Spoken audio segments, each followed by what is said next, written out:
Armed with all the information they gathered, they finally managed to track down Poppy's aunt. The outspoken mailbox didn't waste any time. As soon as she sat down, she started grilling the woman. She wanted to know, as Poppy's only living relative, why didn't she take her in? The aunt clearly felt uncomfortable, and Big Sis quickly stepped in to scold Mailbox for being too harsh. She then politely asked her to step outside. Out in the hallway, Mailbox happened to spot a rice cooker sitting on the table. That triggered a memory. She'd seen the same kind of rice cooker in the house where Poppy was almost adopted, and back at the shelter, Poppy always volunteered to serve food to the other kids.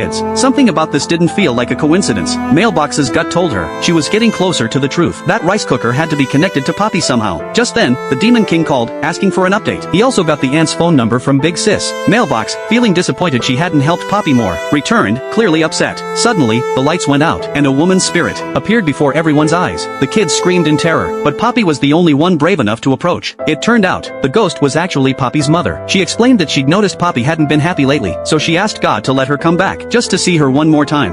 ママは天国で幸せ。え、パパも幸せ。森食べてる？え、心配しなくても大丈夫。パパとママの幸せは、あなたが元気で生きていてくれるかと。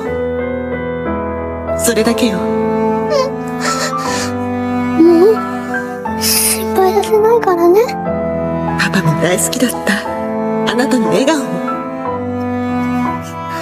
As the kids watched the touching reunion unfold, the Demon King stepped in to explain what they were witnessing. Poppy's mom, it turned out, was a projection of her aunt's soul. Her aunt and her mother were identical twins, and that was the real reason the aunt never adopted her. She was afraid Poppy might confuse the two of them, and it could hurt her emotionally. From the heartfelt conversation between Poppy and her mom, Mailbox finally understood the meaning behind the rice cooker. Poppy's dad had a physically demanding job, and always had a huge appetite. He kept the rice cooker on the table, so he could serve himself easily. So when Poppy eagerly took on the job of serving rice, she was really imagining that she was serving it to her dad. After the vision ended, the guilt her aunt had been carrying seemed to ease just a little, and for the first time, Poppy began to accept the loss of her parents. She even brought her friends to visit their graves for the very first time. Later, Poppy quietly said, "I actually knew that ghost wasn't my mom, because my mom had a beauty mark under her eye, but my aunt doesn't." She explained that she couldn't stop thinking about her parents, because they were the ones she loved the most. Mailbox gently comforted her, saying, "You don't have to forget them. You can keep all those beautiful memories right in your pocket."